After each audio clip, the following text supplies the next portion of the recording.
The Holy Gospel according to Matthew, the 28th chapter. Glory to you, Lord. It was early in the morning on the third day after Jesus died. The sky was pink and red with the first light of the sun. The women didn't notice the sky.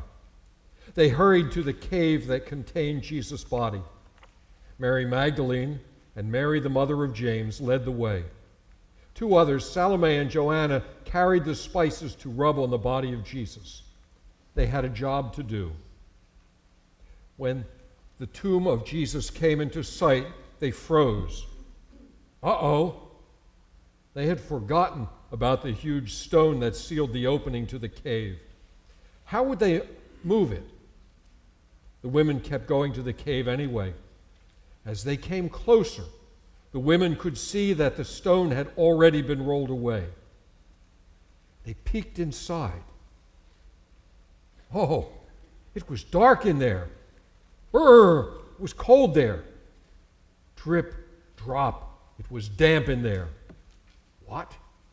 It was empty in there. Jesus was gone. An angel appeared in sparkling white clothes. The glow from the angel brightened even the darkest corners of the cave. The women shielded their eyes from the blinding light. Don't be afraid. Jesus isn't here. This is a place for the dead. Jesus is alive. Hurry, the angel said. Go tell the disciples. The women did not delay. They ran to tell Jesus' friends what they had seen and heard. Oof! Mary bumped into a man, tripped and fell at his feet. Wait, she knew those feet. A familiar hand reached out to help her. Wait, she knew that hand. She looked up. Yes, she knew that smile. It was Jesus. Hello, friends, Jesus said. Jesus was really, really alive. The women hugged his feet and shouted with joy. Go tell the others the good news that I am alive, Jesus said. I will meet them in Galilee. I can't wait to see them again. The women had a new job to do. They had to tell everyone Jesus was alive. The gospel of the Lord. Praise to you, Lord Christ. Please be seated.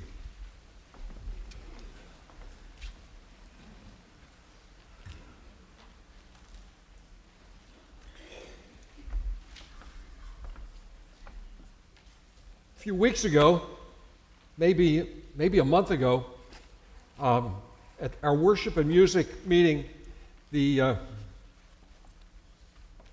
got a message that the children who were here at 9 o'clock, and boy, were there a lot here at 9 o'clock, that they had some questions to ask about Easter season, about Lent. Well, I boiled it down to 18, but you're not going to have to listen to all 18. I think you need to hear what our children are asking, and maybe these are some of the same questions you have asked yourself. We're going to start with probably an easy one. What about white? The paraments are white. I'm all in white. We change colors during the seasons of the church. What about white? Well, white is the season for festivals of Christ. It's for the holy days, the festivals of the church year, especially Christmas and Easter. And what white is, it symbolizes purity and holiness and virtue and respect and reverence. Now, we got the easy one out of it. Why is Holy Week got 3 days in a row? Well, Jesus' own words give us a clue. After 3 days, I will rise again.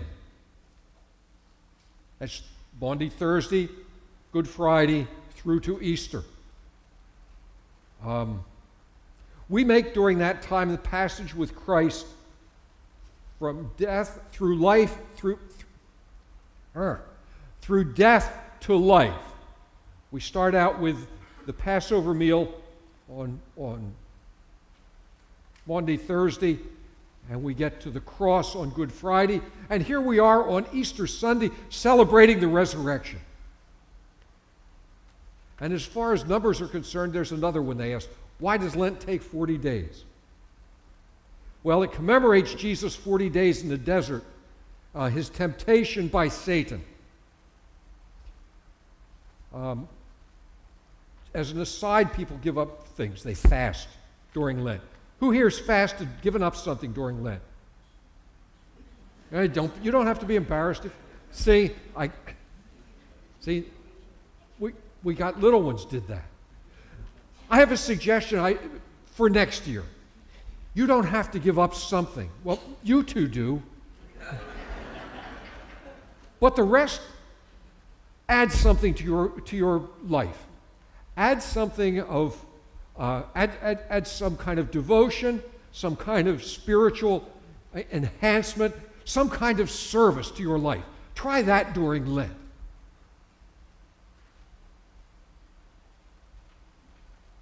And again, Maundy Thursday question is what does Maundy mean?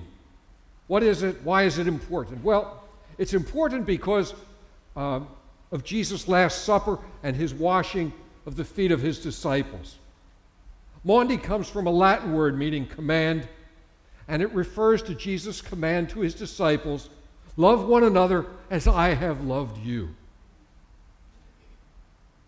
And still with Maundy Thursday, did Jesus know it was his Last Supper? Well, Jesus' words in Luke say, have him saying, this is my body, this is my blood. Do this in remembrance of me.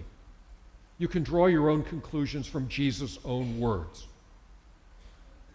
Jesus at that time was observing Passover. Passover, the Feast of Unleavened Bread. Jews today celebrate Passover. It was last week. And they're remembering their flight from Egypt, where God freed them from the slavery of the Egyptians, and they were in such a hurry they didn't have time to let bread rise.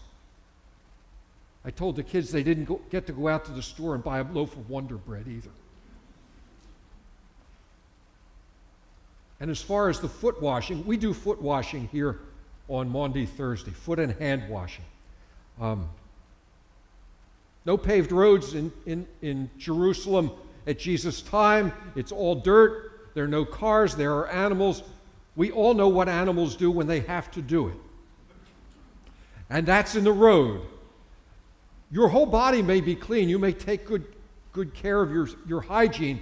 But if you're walking without shoes, like sandals, like a lot of folks have today, if you're walking in that dusty, dirty environment, your feet are the dirtiest part of your body.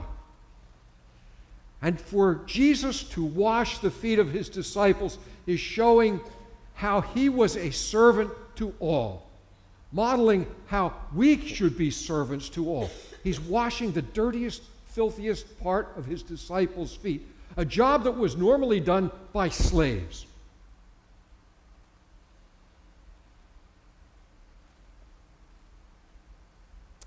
Why is it Good Friday if that's the day Jesus died?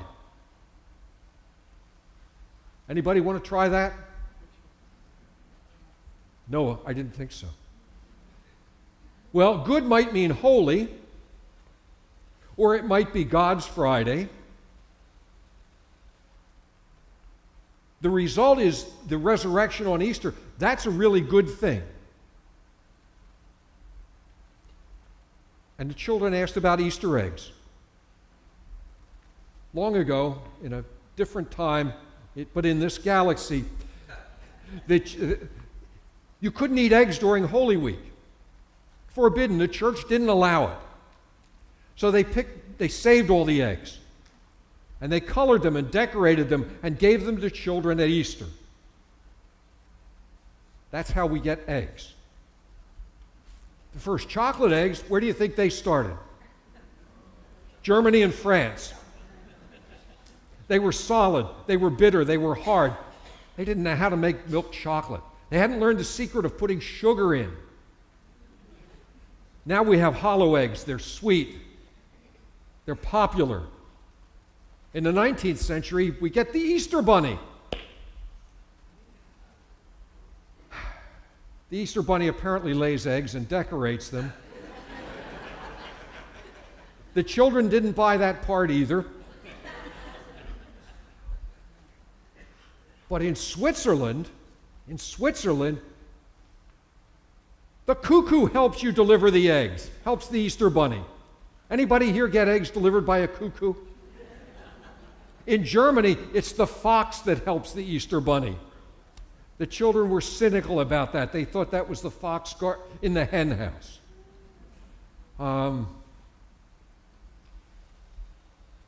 Why did God send his son to die? Our parents protect us from being hurt. Didn't God love his son?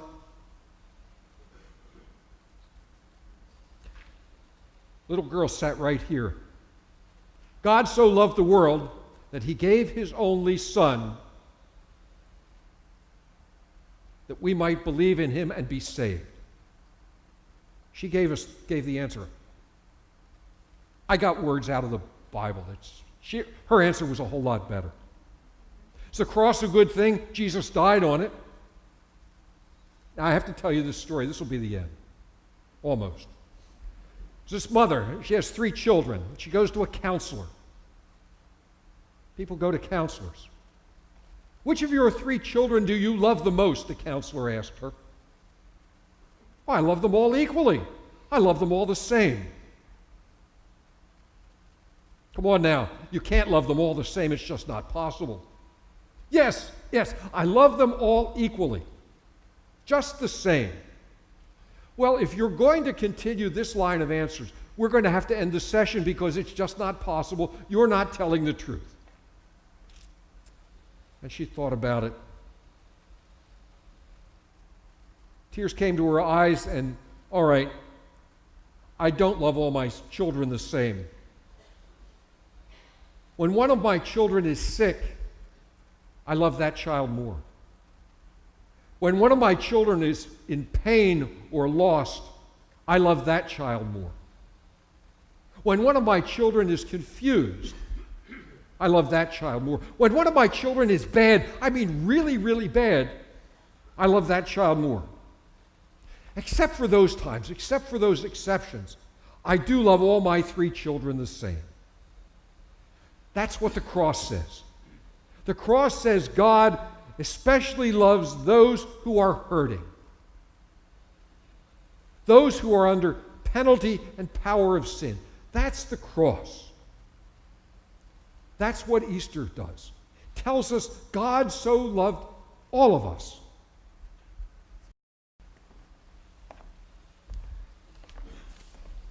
You missed the other questions. Look,